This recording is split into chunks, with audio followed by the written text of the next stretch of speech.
Imagine for a moment that you are a member of parliament in a quiet European nation.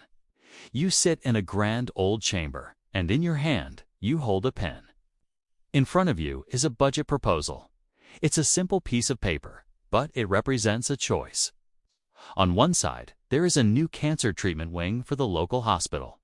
On the other, there is a squadron of F-35 fighter jets. You can't afford both.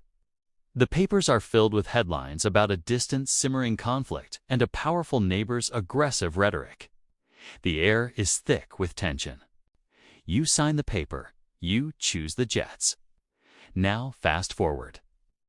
That signature, that choice, didn't just buy metal and electronics. It set off a chain reaction. In Fort Worth, Texas, a factory line speeds up. In London, a defense stock price jumps. A CEO's bonus is secured. A lobbyist celebrates with champagne. The jets are delivered. They sit on the tarmac, gleaming. They are never used. But the hospital wing was never built. The question we have to ask today isn't just about defense. It's a question of economy, of power, and of value. Who really profits from NATO? To understand who profits, we have to understand the machine itself. NATO, the North Atlantic Treaty Organization. It was born in 1949 from the ashes of a world war and the shadow of a rising Soviet Union. The idea was simple, almost radical. An attack on one is an attack on all. This is Article 5, the heart of the alliance. It's a security guarantee. For smaller nations like the Baltics or Norway, it's everything. It means that the world's most powerful military, the United States, has their back. For the United States, it means forward operating bases and allies on the front lines. So a conflict never reaches its own shores. For decades, this was a static line in the sand. But after the Cold War ended in 1991, NATO didn't disband. It transformed. It went from a defensive shield to an expanding club. Think of NATO not just as a military alliance, but as a massive, multinational collective security umbrella. Under that umbrella, it's safe. There's stability. But to keep the umbrella strong, everyone has to pay for the metal and the fabric. And that's where the story gets interesting. So, how do you pay for the umbrella? This brings us to the 2% GDP rule. At the 2014 Wales Summit, amidst rising tensions with Russia, NATO allies agreed to a guideline. Each member nation should spend at least 2% of its annual gross domestic product on defense. On the surface, it sounds fair. Everyone chips in. But 2% of a national economy is an astronomical amount of money. For Germany, that's over $70 billion a year. For the U.S., which already spends far more, it's a staggering $800 billion plus. This isn't just pocket change. This is a legal and political requirement that forces governments to prioritize defense spending above all else. When a country signs up to NATO or commits to this rule, they are signing a blank check to their own defense industry. Economists call it a floor on spending, but in reality, it acts as a permanent engine. It guarantees that, regardless of the immediate threat, a massive percentage of national wealth will be funneled into the military-industrial complex. It's an economic stimulus package for weapons manufacturers guaranteed by international treaty. And the customer base keeps growing. Look at a map of NATO in 1990 and look at it today. The alliance has marched eastward, incorporating former Warsaw Pact nations and even former Soviet republics.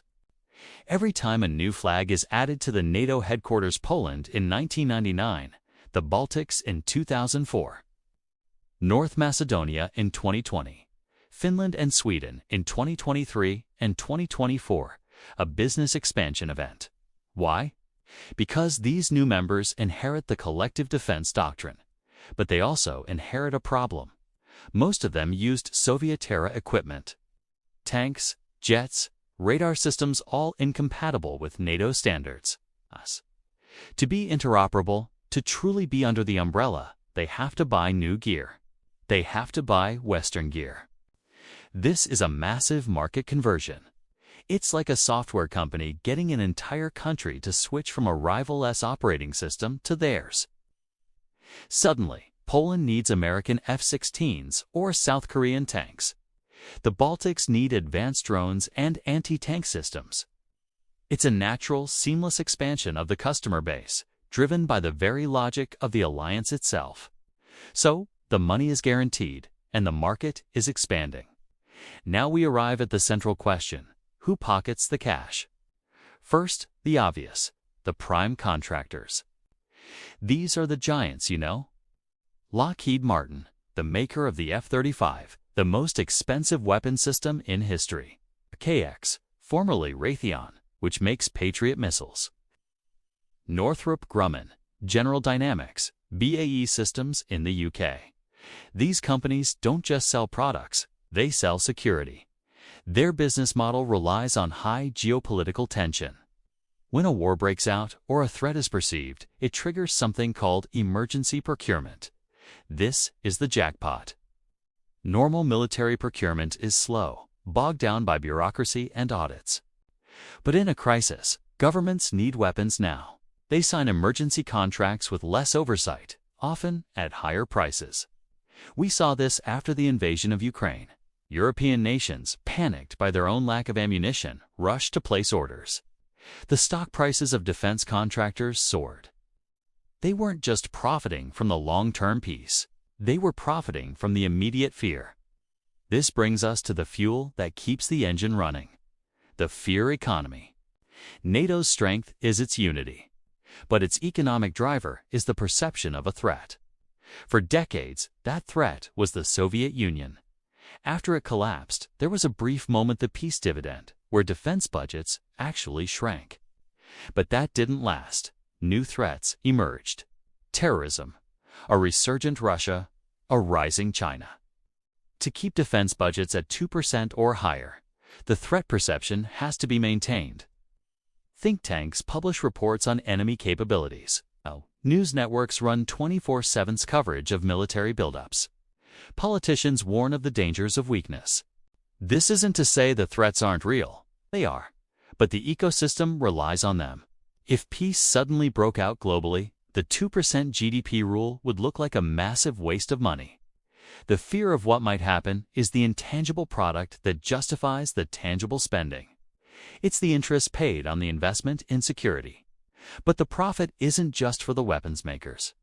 There are indirect winners. When NATO builds a new command center or deploys troops to the eastern flank, who builds the bases? Construction companies, who fuels the tanks and jets? Energy companies Exxon, Shell, BP, who secures the networks against cyber attacks? Silicon Valley defense contractors like Palantir, who provides the satellite imagery? Elon Musk's SpaceX. Logistics companies get paid to move the mountains of equipment. The entire defense ecosystem is a web of private profit. And finally, we arrive at the last part of our chain: who pays? It is not the shareholders. It is not the CEOs. It is the taxpayer, the single mother in rural America paying income tax, the factory worker in Germany, the shopkeeper in Italy. They pay for the tanks, the jets, and the missiles through their labor. But the price is paid in more than just currency. It is paid by the soldiers who volunteer to use that equipment, putting their lives on the line.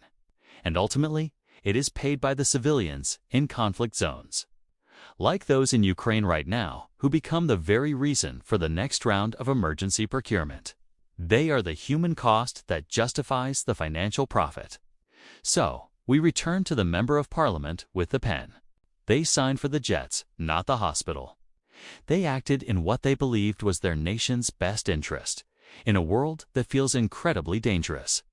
NATO is a shield. For millions, it is a necessary shield.